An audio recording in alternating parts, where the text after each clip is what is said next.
Dia, meus irmãos, podem se sentar.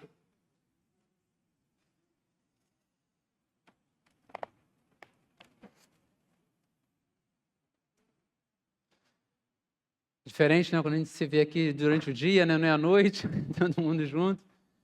Eu estou naquela semana, tipo aqueles memes, quando está final de ano, você fala assim, não, tá tudo bem, cara cheio de hematoma, com o rosto todo escangalhado. Hoje eu estou meio assim, a semana foi meio corrida, meio puxada. Mas, graças a Deus, estou bem. Alegria a gente poder estar aqui juntos, né? Louvando o nome do Senhor, adorando o Senhor pela sua graça, pela sua bondade. Muito bom estar aqui com os irmãos. Hoje, o pastor Cristiano não está conosco, ele, na verdade, ele está em gozo de férias, ainda que ele tenha vindo aí durante essa semana. Falo para ele que ele sofre de crise de abstinência, né? E dá uma corrida aqui durante a semana. Aí a gente vai trocando mensagem também o tempo inteiro. Eu falei para ele, Cris, semana que vem eu não vou fazer contato contigo, porque ficou faltando 2 semanas ainda das férias dele, tá as férias meio cambeta, mas ele está tirando esses dias aí para descansar com a família. Essa semana ele está indo para Macaé.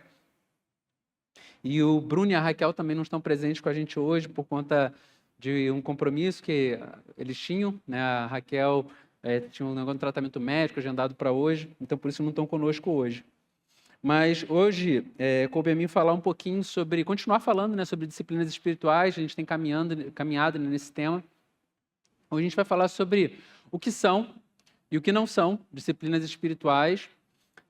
A minha intenção não é investir um longo tempo conceituando.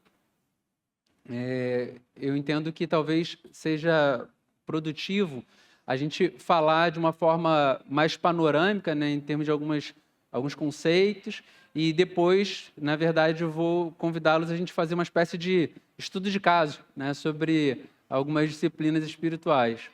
Então, a gente vai caminhar um pouquinho aí no texto. Disciplinas espirituais, o próximo aí, por favor. Próximo slide. Então, por que estudar disciplinas espirituais? Então, compreender as disciplinas espirituais como meios de graça. Então, a gente vai entender, falar um pouquinho sobre isso, sobre o que são meios de graça e entender o porquê, né, das disciplinas serem algumas disciplinas serem interpretadas dessa forma, distinguir, né, disciplinas espirituais e legalismo. A gente entender que as disciplinas espirituais também são um meio para que a gente possa crescer em comunhão com Deus. E depois entender como algumas disciplinas, literalmente, né, são meios de graça, porque a gente vai entender isso mais na frente, porque nós entendemos algumas disciplinas como meios de graça, mas nem todos os meios de graça são disciplinas, mas nem todas as disciplinas são meios de graça. Vamos lá, mas pode passar, por gentileza. Então, o que não são? Acho que uma boa forma, né, da gente começar a conversar sobre disciplinas espirituais é entender aquilo que não é. O que não, de forma alguma, nós podemos interpretar como disciplinas espirituais e de que maneira a gente pode assimilar disciplinas espirituais de forma equivocada. Próximo.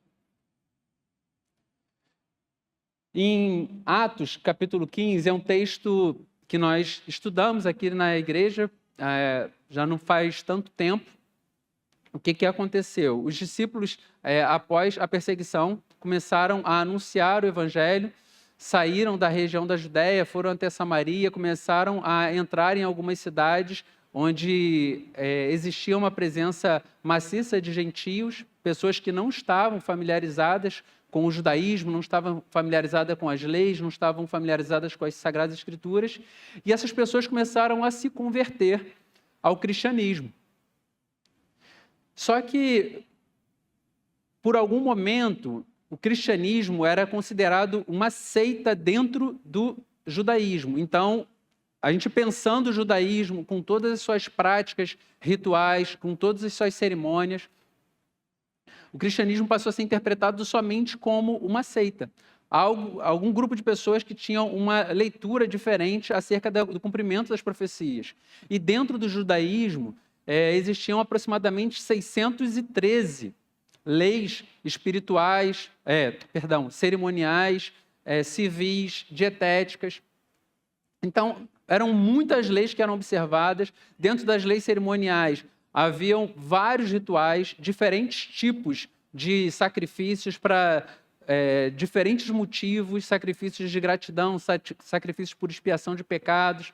Eram sacrifícios de diferentes coisas, eram ofertas de diferentes coisas, ofertas de cereais, ofertas de animais. Dentro dos animais, tinham um método para avaliar cada tipo de animal que seria sacrificado.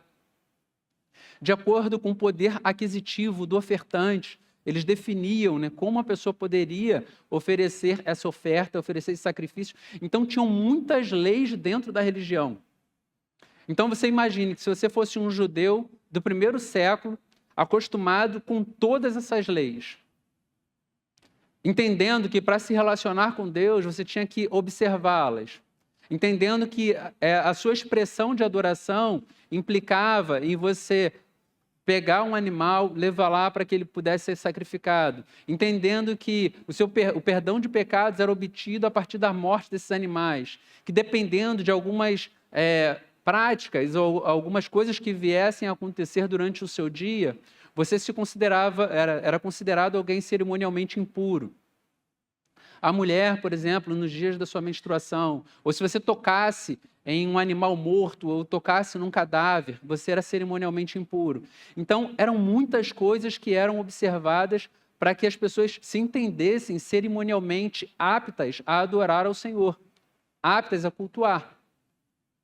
Então, tudo isso é o pano de fundo da religiosidade de onde nasce o cristianismo. Então, imagine-se naquele tempo, no primeiro século, de repente vem o Messias. As pessoas olham para Jesus Cristo e entendem nele o cumprimento das profecias como sendo o Messias, o Cristo esperado.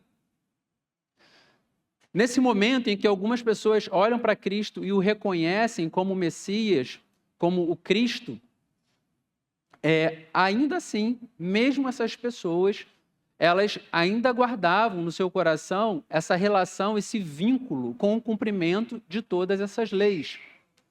Não sei se vocês vão lembrar, provavelmente aqueles que estão caminhando aí conosco aí de forma assídua na série, em Atos, quando o Senhor concede a Pedro uma visão em que desce dos céus um lençol cheio de animais que eram considerados impuros para os judeus, e Deus fala para ele, mata e come. Pedro diz, Senhor, de forma alguma, porque eu jamais comi coisa impura. Então Deus ele começou a mostrar para Pedro que a perspectiva que ele tinha acerca de pureza e impureza ritual, ela precisaria ser reavaliada. Então Pedro, naquele momento que era uma das colunas da igreja, apesar de ter recebido uma visão do alto, ainda assim ficou bastante impactado com essa quebra de paradigma. O tipo de mudança que estava sendo operada naquele momento pelo próprio Senhor. A partir daí ele começou a evangelizar pagãos, evangelizar os gentios.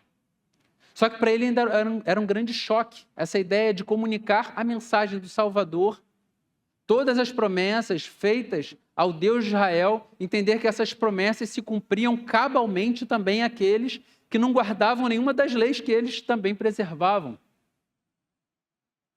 Então imagine ele olhar para todo o histórico dele, desde pequeno, desde criança, a gente olhar, as criancinhas aí da nossa igreja, desde pequenininhas, aprendendo coisas que poderiam, que não poderiam fazer, porque se tornariam cerimonialmente impuras.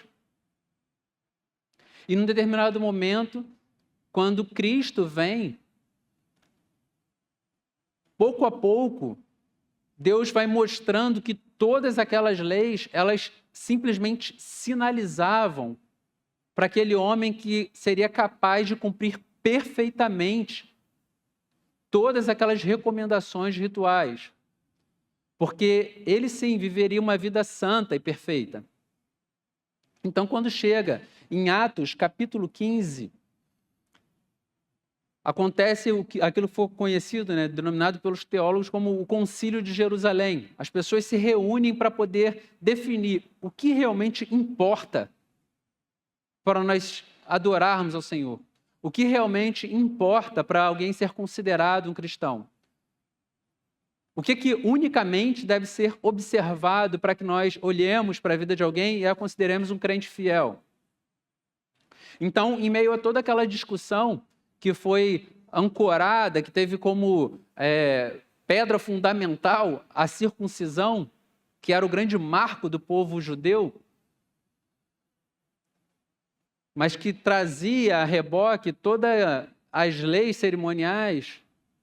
Então, em meio a toda aquela discussão, Paulo, Pedro, todo mundo ali pensando a igreja naquele momento, chega-se à conclusão que o apóstolo Pedro diz em Atos capítulo 15, versículo 11. Ele fala, mas cremos que somos salvos pela graça do Senhor Jesus, assim como eles. Então ele fala, gente, nós, judeus, apesar da observância da lei, nós cremos que nós somos salvos exclusivamente pela graça. Assim como eles. E por que ele chegou a essa conclusão? Porque ele, ao apresentar o evangelho para os gentios, ele percebeu que a mesma manifestação do Espírito Santo que os judeus experimentaram, os gentios também experimentaram. Então ele percebeu que o Espírito Santo foi derramado sobre os apóstolos e sobre os discípulos de Jesus Cristo nos dias de Pentecostes, que eram circuncidados, que eram pessoas cerimonialmente puras, que eram pessoas que observavam as leis, mas esse mesmo Espírito Santo também foi derramado sobre incircuncisos, sobre pessoas que não observavam a lei em sua plenitude, pessoas que não haviam sido circuncidadas, pessoas que não guardavam as leis de pureza cerimonial. Então, Pedro entendeu que a salvação se dava tão somente pela graça do Senhor Jesus. Então, por que é importante nós pontuarmos isso antes de continuarmos caminhando sobre disciplinas espirituais? Pode avançar mais um slide, por favor?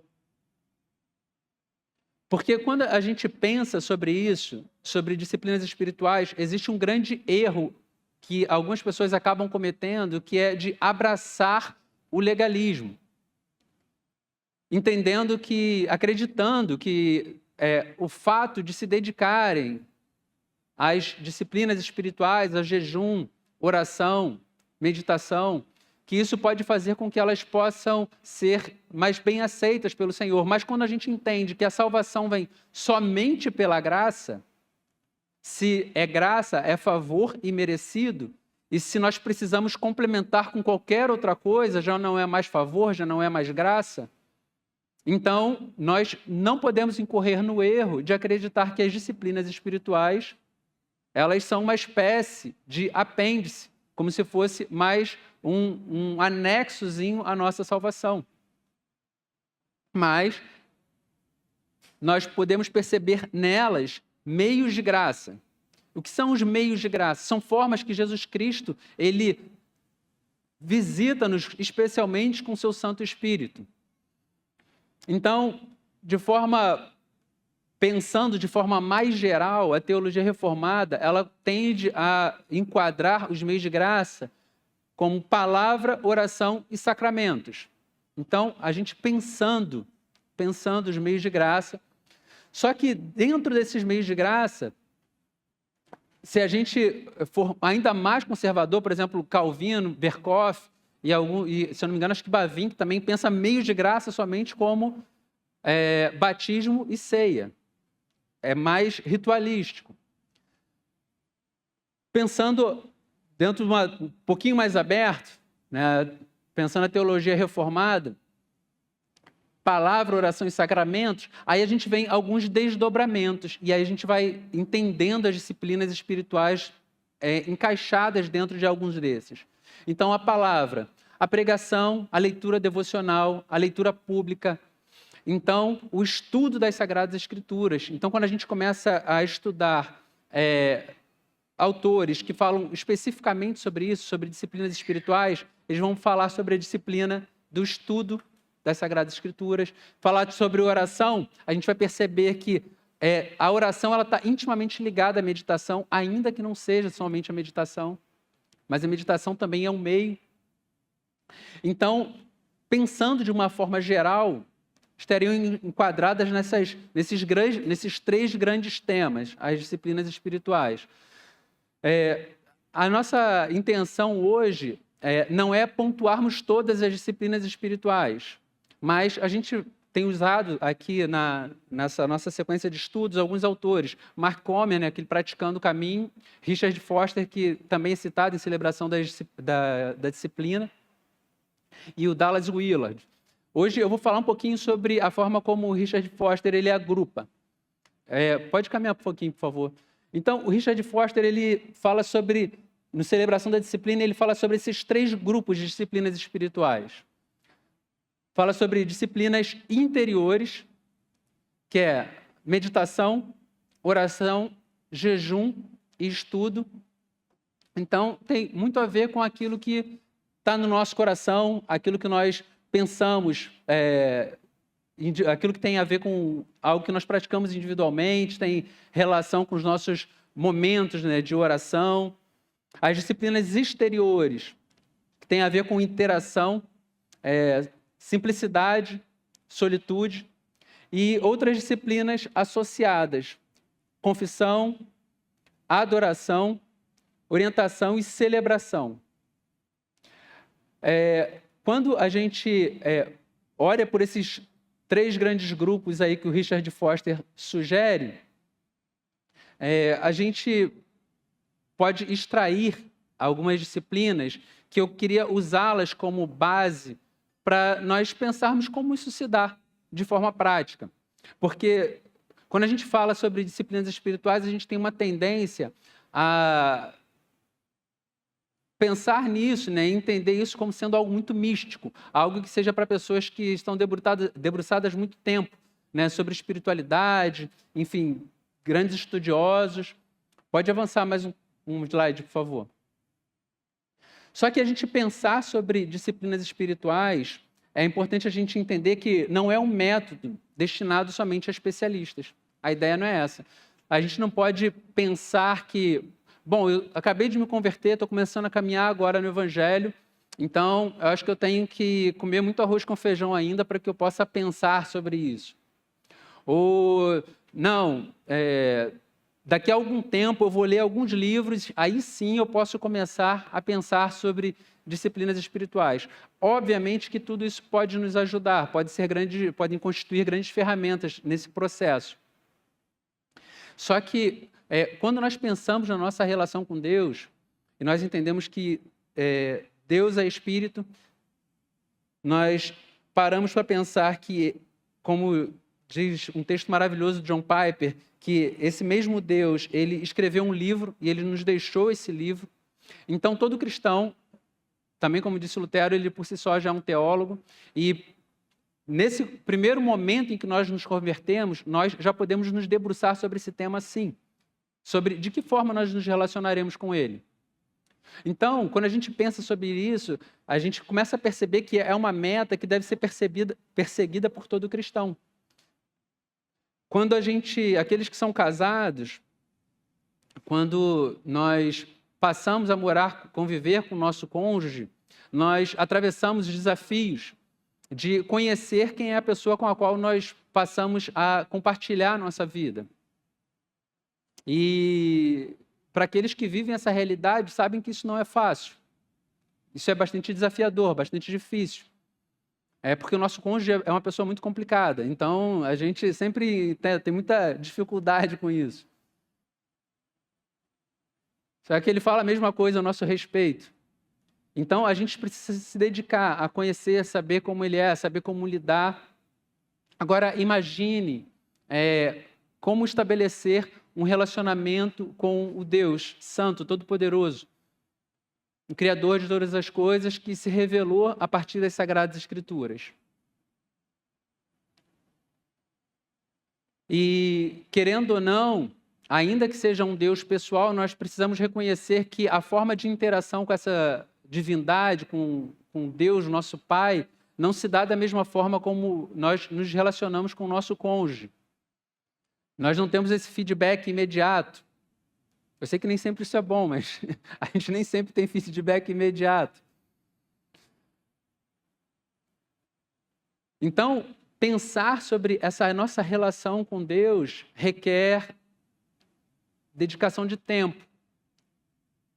Requer de nós que nós nos debrucemos pacientemente, que nós aprendamos a ouvir.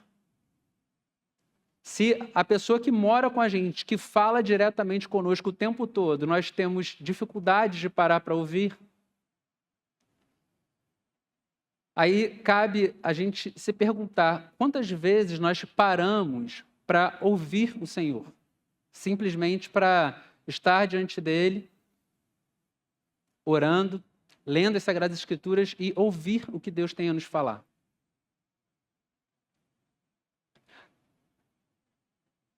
A gente vive dias que são muito, muito corridos, muito agitados, né? A gente sempre tem muita demanda, é sempre aquela sensação de que tem algo a ser feito, e isso acaba sendo especialmente angustiante no nosso tempo, que a gente não consegue nem ficar parado conosco mesmo. Se a gente ficar parado em algum lugar, a gente vai querer pegar o celular, vai querer ligar o rádio, vai querer ligar a TV. Se você estiver fazendo alguma coisa dentro de casa, você vai querer deixar a TV ligada para ficar fazendo um barulho, porque o silêncio, por vezes, pode ser algo que nos incomoda.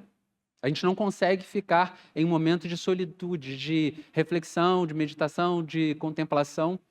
Tudo isso é muito estranho, tanto para a nossa cultura ocidental e mais ainda para o nosso tempo.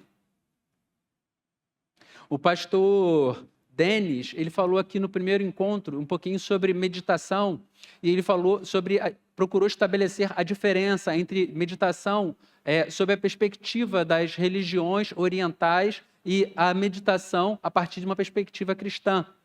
Porque quando a gente fala sobre meditação no meio cristão, parece que a gente está falando sobre algo muito místico, muito diferente, que não tem nada a ver com aquilo que nós cremos.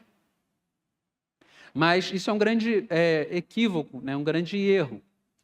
Ainda que nós, olhando para a história da igreja, a gente perceba que nos pais do deserto, né, a fase da patrística, né, da igreja cristã, nós percebamos alguns exageros, né, algumas coisas que a gente percebe que na busca desenfreada, na sede de querer conhecer mais a Deus e para Ele viver, algumas pessoas interpretaram, agiram de forma equivocada, se afastando da comunidade, se afastando do que era ser igreja. Mas ainda assim, existia um pouco mais de compromisso com essa ideia. Nas religiões orientais, como ele compartilhou, as pessoas tendem a pensar meditação como sendo um momento de nós esvaziarmos a mente. Essa coisa de você estar conectado com o universo, esvaziar sua mente, estar conectado com tudo que existe. Obviamente, o cristianismo não aponta para essa direção. É necessário, sim, que haja um esvaziar-se de si mesmo, só que esse esvaziar-se, ele é acompanhado pela ideia de nós encher-nos de quem Deus é, encher-nos de Cristo. Então, a meditação, ela não é simplesmente nós cultivarmos a ideia de um vácuo no nosso coração, na nossa mente, mas de nós, pouco a pouco, aprendermos a colocar mais de Cristo em quem nós somos. Então, nisso consiste a ideia da meditação cristã. Então, quando a gente começa a diferenciar essa perspectiva sobre algumas dessas disciplinas, a gente começa a encontrar mais sentido dentro do Evangelho para a prática de cada uma dessas disciplinas. Então, entendendo agora que as disciplinas espirituais não vão conferir a gente uma credencial de filho predileto, de status, de autoridade espiritual, nós começamos a nos aproximar desse tema com a lente do Evangelho. Eu acho que, há algum tempo atrás, hoje eu vejo menos isso, há algum tempo atrás estava meio na moda, por conta assim, de uma coisa que é muito saudável no nosso tempo, né? A prática de exercício, e as pessoas querem se alimentar melhor e tal. Mas antes eu via muitas pessoas tirando foto, né, de prato de comida no restaurante, marcando o nutricionista. Aí falando assim, aqui para minha Nutri, para o meu Nutri e tal. Como se o nutricionista fosse ficar saltitando em casa, comemorando, né? Falando assim, legal, você está comendo bem agora, né? Então, se você está comendo bem, o benefício é seu, não é do seu nutricionista. Então, quando a gente pensa sobre a prática de disciplinas espirituais, Deus não vai ficar muito mais completo no seu ser, porque a gente passou a se relacionar com Ele de forma mais saudável. O benefício é tão somente nosso. O ganho é somente nosso. É nós termos o privilégio de experimentarmos mais acerca de quem Deus é, a partir de um contato mais intenso, mais pleno, com aquele que é o autor e consumador da nossa fé. Então, é importante que a gente tenha isso bem claro, para que a gente não carregue o fardo de entender que as disciplinas são uma tarefa árdua que nós devemos cumprir, porque aí sim a gente vai estar cumprindo a nossa parte no acordo com o nosso Deus. Vamos seguir. Próximo slide. Então, para conversarmos um pouquinho sobre isso, a gente pensar sobre uma aplicação prática de disciplina espiritual, e eu acho que isso vai ser útil para a gente, para que a gente consiga desconstruir, por vezes, uma percepção de práticas que estão muito longe daquilo que a gente consegue fazer. Como se fosse necessário a gente estar num lugar completamente isolado, enfim, com um mantra entoando no fundo. Então, não é isso. É importante a gente entender que a nossa relação com Deus, ela é muito mais simples. Ela é muito mais simples. Gostaria de convidá-los a abrir o Salmo 42, livro de Salmos. A gente vai ler o Salmo 42, a gente vai ler todo o texto. E então nós vamos fazer algumas considerações sobre ele.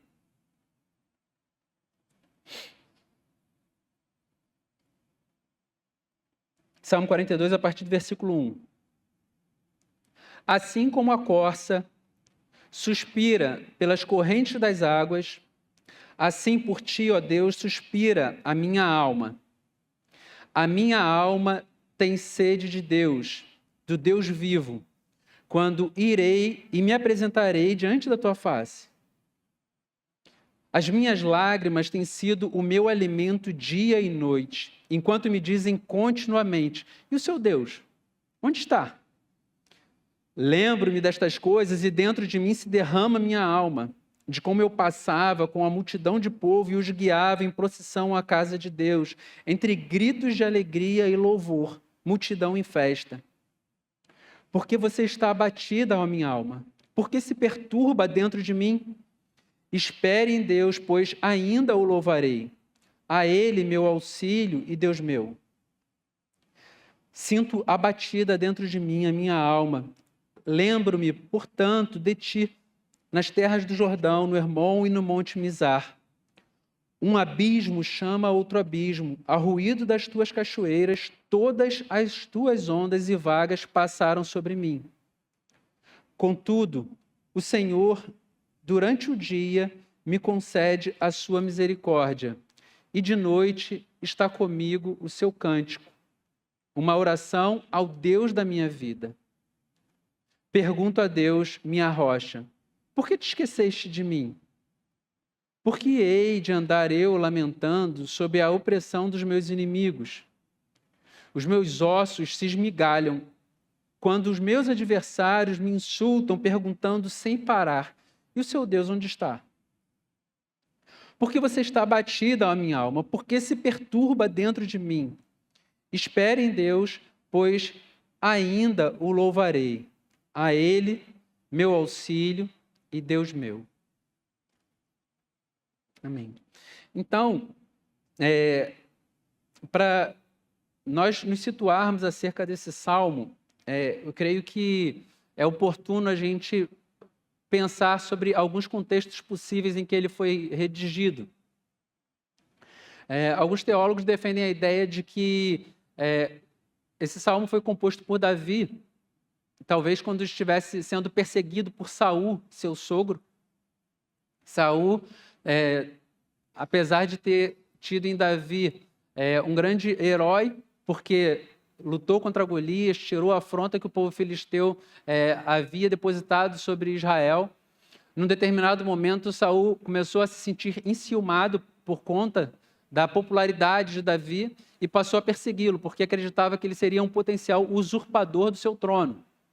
Então, apesar de Davi nunca ter esboçado nenhuma tentativa de tentar usurpar o trono de Davi, o trono de Saul, Saul passou a tentar matá-lo, tentar aniquilá-lo. Então, isso continuamente. Até num determinado momento em que Davi, apesar de ser casado com a filha de Saul, não viu outra alternativa senão fugir de Israel. E teve que ficar muito tempo ausente. Então, alguns comentaristas bíblicos concordam que esse texto mostra a angústia de Davi por estar afastado da terra de Israel, estar afastado do culto no tabernáculo, da rotina de adoração, dos sacrifícios, da companhia do seu povo. Então, imaginem, tratava-se de um homem que tinha lutado literalmente para manter a glória de Israel, amava a ideia de cultuar o Senhor, ele é conhecidíssimo por conta dos salmos que compôs, então amava a ideia de estar em adoração, amava a ideia de poder estar junto ao povo, como ele diz no Salmo, unido ao povo em culto, amava a ideia de entender que Jerusalém era a cidade onde estava estabelecido o tabernáculo, tinha sua esposa, tinha seus amigos.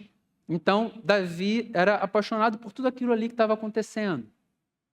E agora, por conta de uma perseguição injusta, ele tinha sido privado de viver tudo isso.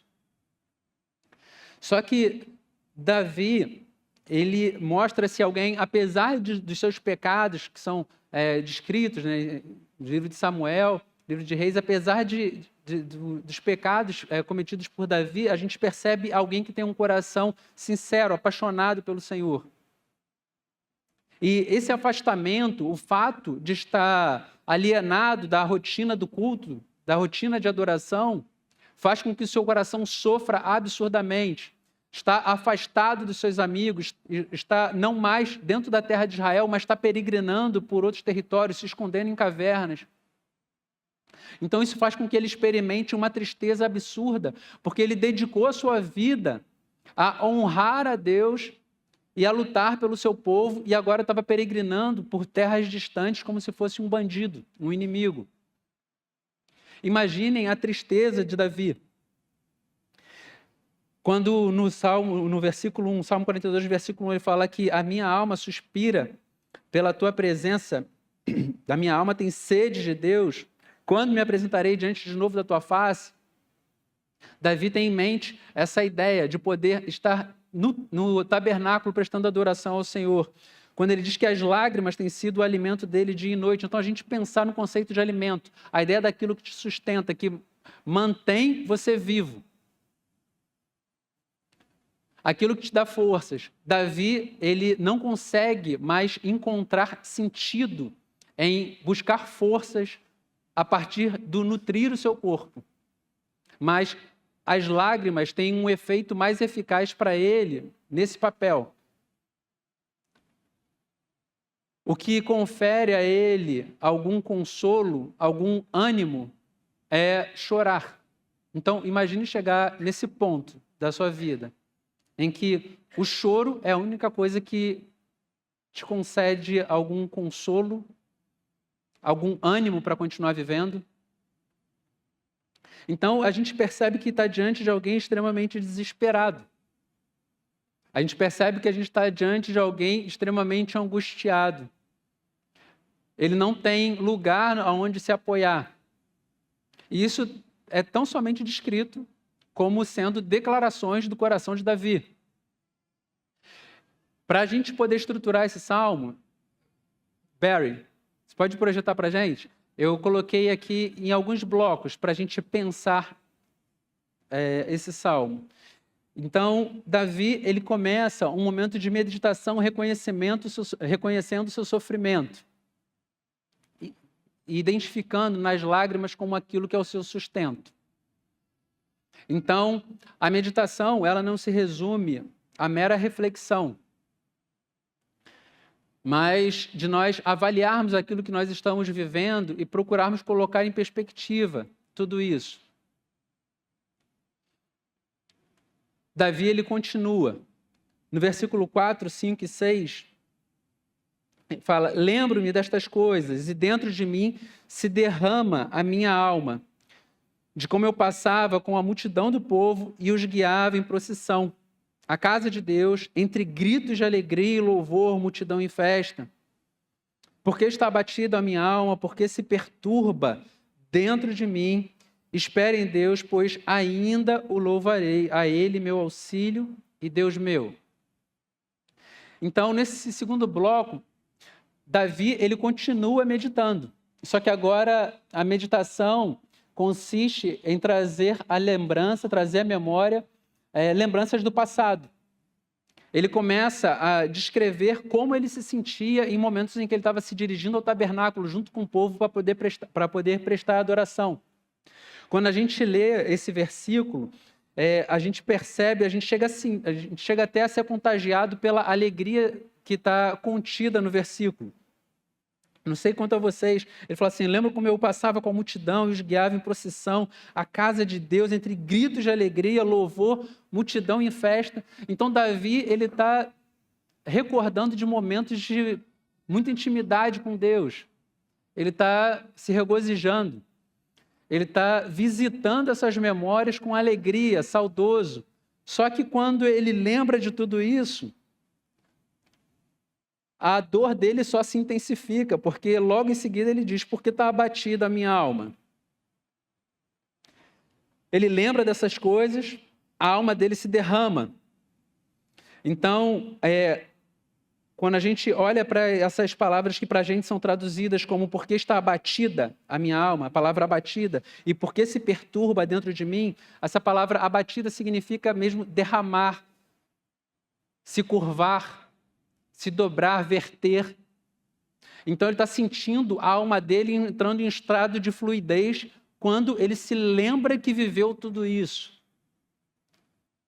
Então é necessário que a gente faça um esforço e tentar entender o que significa isso, a gente viver essa experiência de sentir a nossa alma entrando em estado de fluidez, se vertendo, sendo derramada.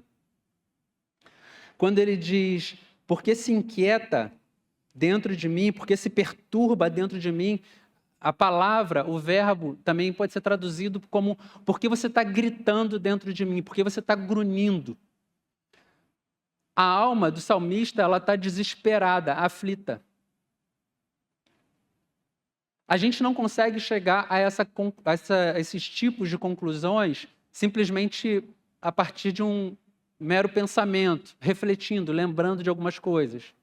Mas é importante que a gente detenha tempo, olhando para o nosso próprio coração, pensando na nossa vida, pensando na nossa existência, procurando nos esvaziar de pressupostos e realmente derramados.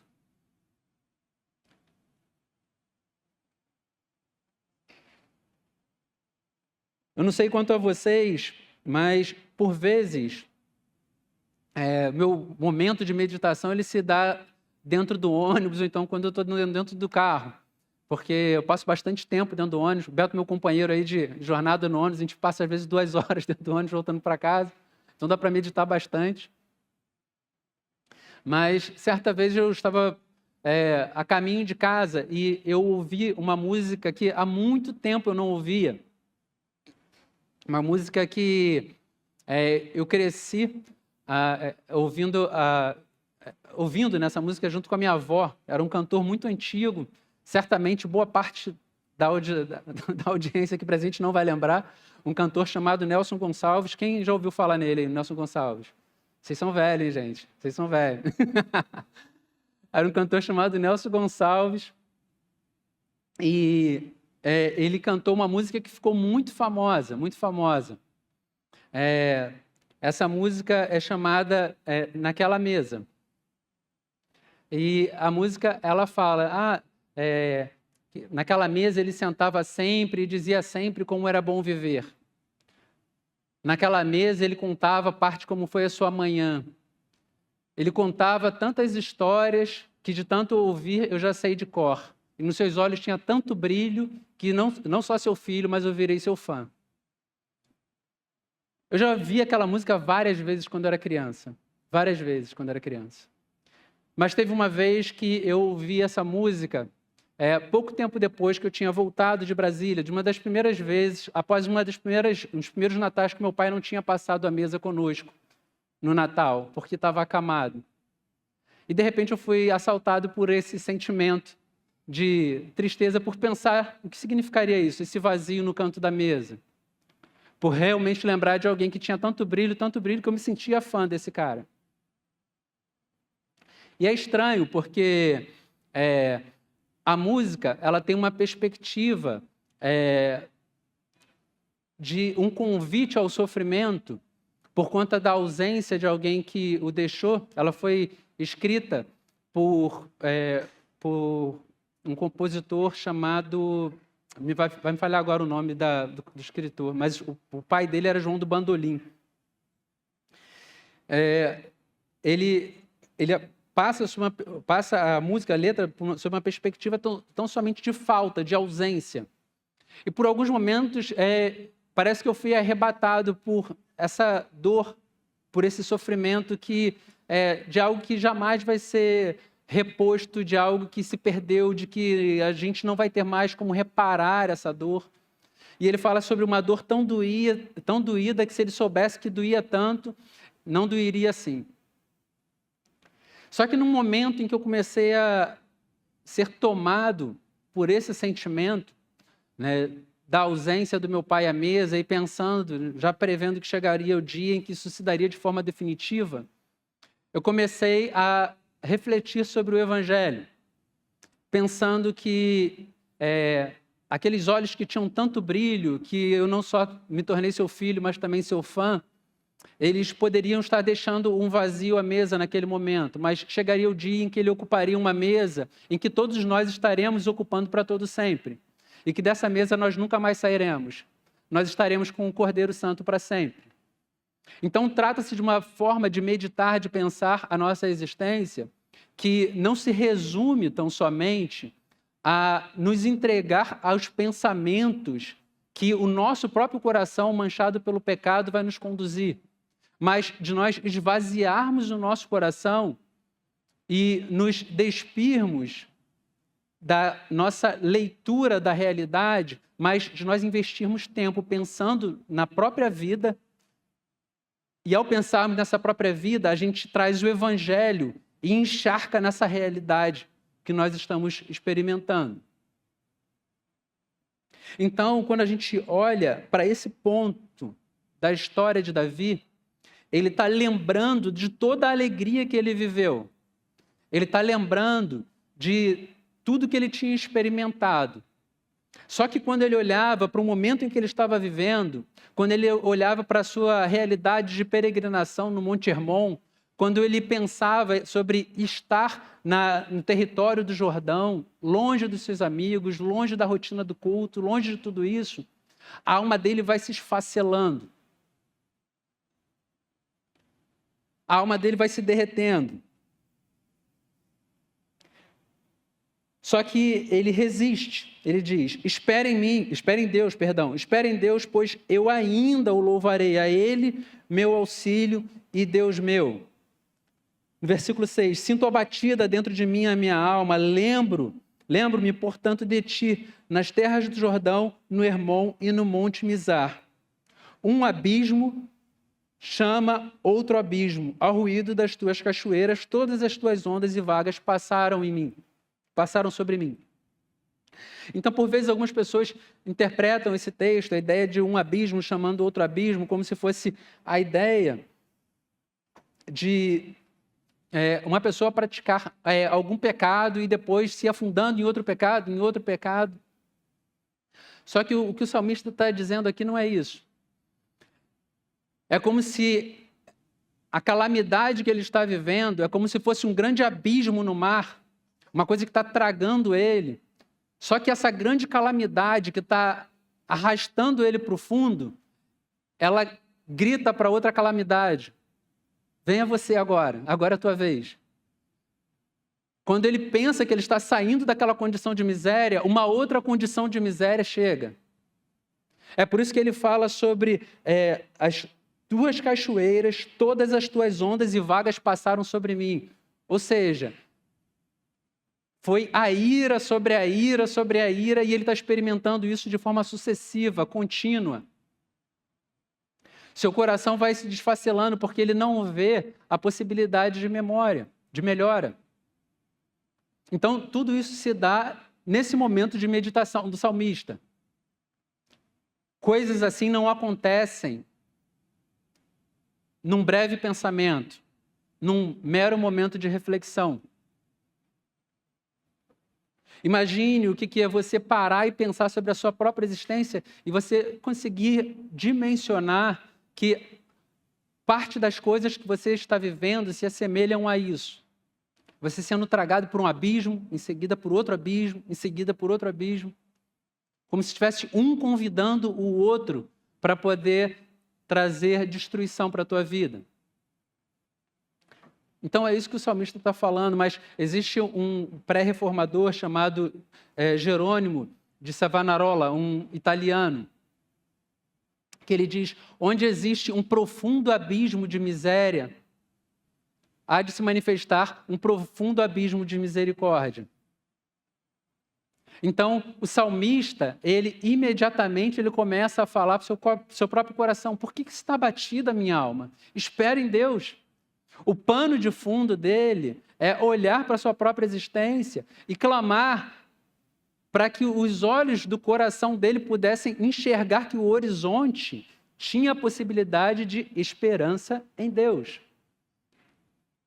Então, a miséria não era a última palavra sobre a vida do salmista. Aí, quando a gente chega no versículo 8, depois dele chegar a essa conclusão de que um abismo chama outro abismo, que as ondas, ele sente isso, as ondas e as vagas passando por cima da cabeça dele, olha o que ele fala: contudo, o Senhor, durante o dia, me concede a tua misericórdia, e de noite está comigo o seu cântico, uma oração ao Deus da minha vida. Então, imaginem o salmista nesse momento de profundo desespero, que ele vai avaliando o sofrimento todo que ele está vivendo. De repente, do nada, ele fala assim: contudo, o Senhor, durante o dia, me concede a sua misericórdia, e de noite está comigo o seu cântico, uma oração ao Deus da minha vida. No versículo 8. É o que Jerônimo de Savonarola propõe. No abismo de miséria, só um abismo de misericórdia para dar o devido tratamento. E o salmista ora. E o que ele ora? Ao versículo 9. Pergunto a Deus, minha rocha, por que te esqueceste de mim? Por que hei de andar eu lamentando sob a opressão dos meus inimigos? Os meus ossos se esmigalham quando os meus adversários me insultam, perguntando sem parar, e o seu Deus onde está? Então, o salmista, ele pratica, nos 2 primeiros blocos, a meditação sob prismas diferentes. No primeiro, ele está recordando, reconhecendo seu sofrimento, reconhecendo as lágrimas como sendo o seu alimento. No segundo, ele traz à memória as alegrias que ele já experimentou no Senhor. Só que isso não o ajuda, pelo contrário, a angústia vai crescendo, porque ele olha para a sua realidade, ele se vê como um peregrino, e ele se lembra do bem que ele já experimentou. Só que, nesse momento, ele, após meditar sobre essas coisas, ele se entrega à oração. Ele se entrega à oração. E como se dá essa oração? Por que te esqueceste de mim? Porque hei de andar eu lamentando sob a opressão dos meus inimigos. Os meus ossos se esmigalham quando os meus adversários me insultam, perguntando sem parar: e o seu Deus onde está? Então, o salmista, ele se dirige ao Senhor com uma oração de queixa. ele não quer se conformar com a realidade que se apresenta diante dos olhos dele, mas ele não se apresenta diante de Deus determinando coisas, exigindo coisas, decretando coisas, dizendo que ele não aceita isso sobre a vida dele. Não é isso. Mas o salmista está rasgando o coração honestamente e está perguntando para o Senhor, por que eu estou vivendo isso? Por que o Senhor está me permitindo experimentar esse tipo de coisa na minha vida? Por que eu gostaria de chamar a atenção dos irmãos sobre esse aspecto, sobre essa disciplina espiritual da oração? Porque no meio reformado, nós temos uma grande tendência a ter uma preocupação a acomodar teologicamente de forma muito bem comportada as nossas orações. A gente quer orar ao Senhor falando, Senhor, eu quero pedir uma coisa ao Senhor.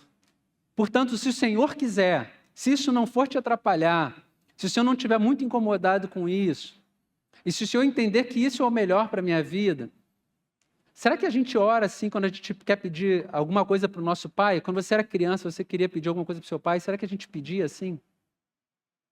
Ou será que a gente tem alguma dúvida de que a gente precisa explicar para o Senhor para Ele só fazer se for da vontade dEle?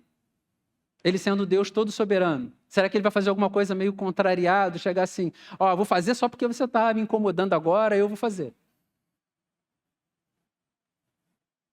Então, é importante que a nossa oração, o nosso falar com Deus, ele não seja revestido por uma preocupação em tentar ser o mais comportado possível, mas que seja verdadeiramente a gente abrir o nosso coração e mostrar para o Senhor o que está dentro, o que nós realmente estamos sentindo.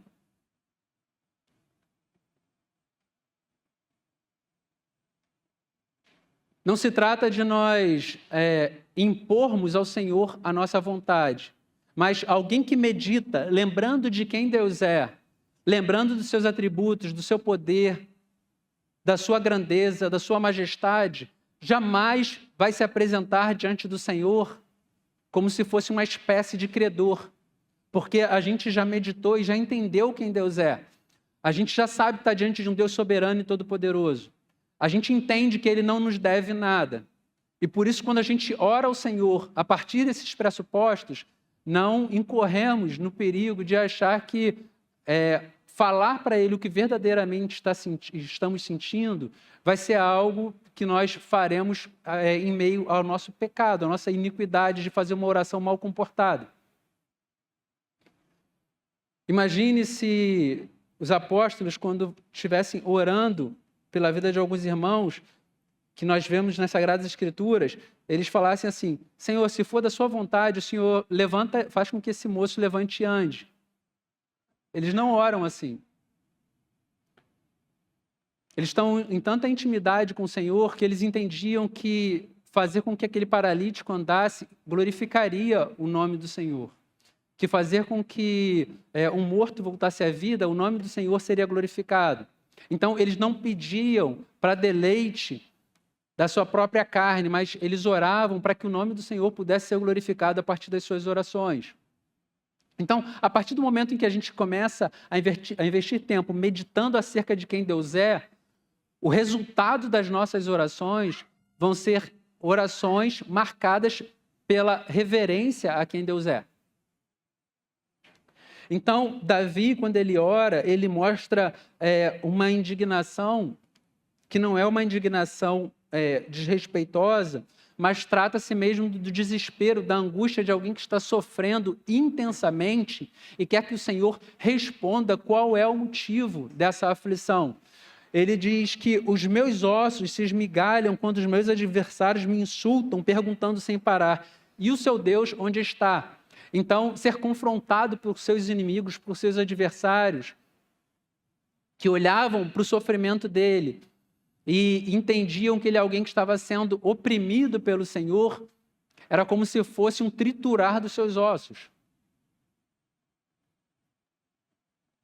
Obviamente, nós entendemos que, por vezes, alguns sofrimentos do nosso presente tempo, eles não encontrarão a resposta que mais satisfará o nosso coração. A gente vê isso no livro de Jó, que é esse paradigma, né, do justo que sofre. Mas quando ainda assim esse justo, que como também temos o exemplo de Jó, ele rasga o coração diante do Senhor e fala verdadeiramente tudo quanto ele está sentindo, sem filtro. A gente também é a geração do filtro, a gente quer colocar todos os filtros. Mas quando ele rasga o coração sem filtro para o Senhor, aí sim ele pode dizer: antes eu te conhecia de ouvir falar, e agora os meus olhos te veem. Só vive a experiência de conhecer a Deus, não mais de ouvir falar, mas de dizer: os meus olhos te veem, quem se relaciona com o Senhor sem filtros. Então, é importante que a nossa oração ela seja o resultado de um coração rasgado diante do Senhor.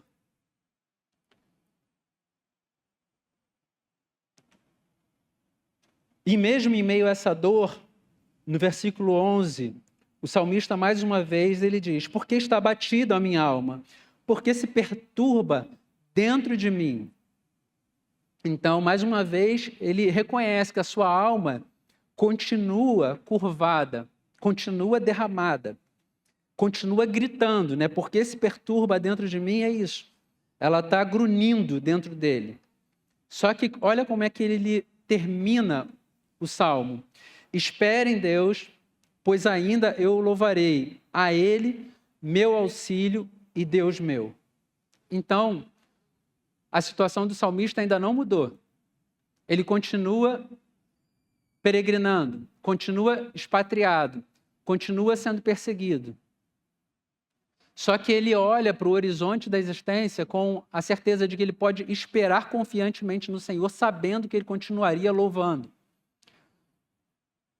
E ele fala: espere em Deus, a minha rocha, meu auxílio e Deus meu. Então agora ele está adorando o Senhor. Seria mais uma disciplina espiritual. Ele continua louvando e adorando ao Senhor. Então, por que eu entendi que talvez fizesse mais sentido nós pegarmos um estudo de caso para pensarmos sobre disciplinas espirituais? Porque, por vezes, quando a gente fica conceituando, a gente fica pensando de que maneira eu posso colocar isso em prática? E a gente fica tentando extrair formas mirabolantes de fazer isso. Só que quando a gente olha, por exemplo, esse salmo de Davi, e a gente percebe que é um homem de carne e osso, assim como eu e você, que experimenta angústias, assim como nós também experimentamos, momentos difíceis como nós experimentamos, e que às vezes tem uma certa indignação em relação a Deus por não entender qual é o sentido da realidade proposta para a gente, e a gente vê esse homem rasgando o coração. É importante a gente perceber que isso acontece comigo, com você, mas também aconteceu com essas mesmas pessoas. E a gente fingir na nossa oração que a gente não está chateado, não está indignado com o que está acontecendo, não faz com que a realidade ela desapareça, ela seja mudada. A gente continua experimentando isso, a gente só não fala para Deus, mas a gente continua vivendo isso, continua sentindo isso. A diferença é que quando a gente rasga o coração e fala para Deus: Senhor, olha só, estou muito triste porque isso está acontecendo. Eu acho que eu não deveria experimentar isso, eu não deveria ver meu filho passando por isso, eu não deveria passar por isso no meu casamento, eu não deveria passar por isso na relação com a minha mãe, eu não deveria passar... Então, quando a gente vive essa realidade e a gente rasga o coração para Deus, mas não é rasgar o coração para Deus e sair correndo, mas é rasgar o coração para Deus e continuar ali, ouvindo. A gente não pode se relacionar com o Senhor como se fosse um serviço de atendimento ao cliente, como se fosse o saque celestial, em que a gente vai, derrama as nossas queixas e sai correndo. Não, é importante que a gente invista tempo para ouvir o que o Senhor tem a nos falar. É isso que a gente vê no livro de Jó. A gente vê alguém que rasga o coração e se coloca diante do Senhor para ouvir o que Ele tem a dizer. Meditação tem a ver com lembrar, tem a ver com esvaziar, tem a ver com o encher do Evangelho, mas tem a ver com investir tempo para ouvir. E à medida que nós praticamos uma outra disciplina espiritual, que é o estudo da palavra, que é nós lermos as Sagradas Escrituras, o próprio Senhor, ele vai falando ao nosso coração. Sim, Deus, ele continua falando ao seu povo. Deus continua falando conosco. Então, para a gente fechar nosso estudo de hoje, já andei bem, já falei muito, né? Para a gente fechar nosso estudo de hoje, eu queria que a gente saísse daqui, né? Porque às vezes a gente fala muito e é difícil sistematizar na nossa cabeça, né? Bom, o que eu guardo de toda essa história? Então, se a gente pudesse pensar a partir dessa estrutura, o que é e o que não é, então que a gente guarde. Disciplinas espirituais não são um meio para que a gente possa fazer um upgrade na nossa relação com Deus. Nós não vamos ser crentes que ocupam a tropa de elite do céu porque nós praticamos as disciplinas espirituais.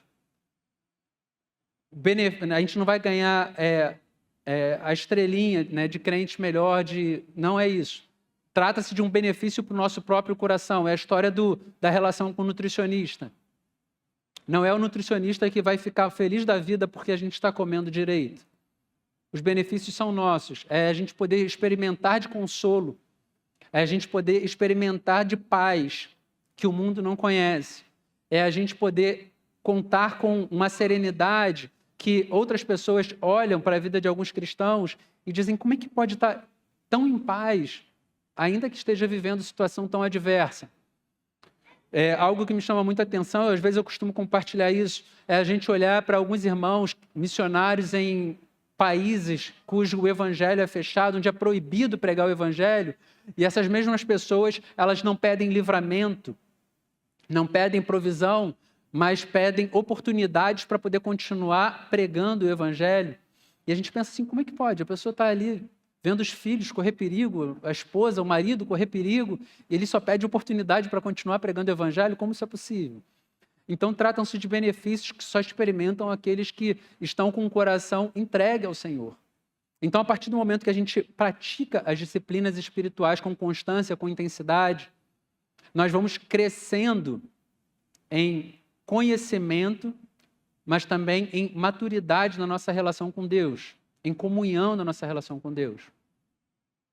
Então, o benefício é exclusivamente nosso. Então, não se trata de crescer em termos de conceito pessoal, mas se trata em crescer em termos de comunhão, em termos de benefício com Deus. E como é que se faz isso? Como é que a gente pratica essas disciplinas espirituais? Que a gente possa investir tempo em pensar intencionalmente sobre cada uma delas. Pensar sobre o estudo da palavra, pensar sobre meditação, sobre vida de oração, sobre solitude, separar tempo para a gente estar conosco mesmo. A gente, ainda que esse tempo para estar conosco mesmo seja o tempo dentro do ônibus, mas seja tempo para você estar com o coração voltado para o Senhor, pensando, refletindo, meditando. É legal a gente poder fazer isso caminhando na praia, num lugar sozinho, mas às vezes nem todo mundo tem esse privilégio. Eu não consigo fazer muito isso durante a semana. Mas que a gente possa investir tempo para fazer isso. Então, quando o Barry, você pode voltar, por favor? Só um pouquinho. Naquele bloco, mais, pode voltar mais. Naquele que estão as disciplinas separadas por blocos.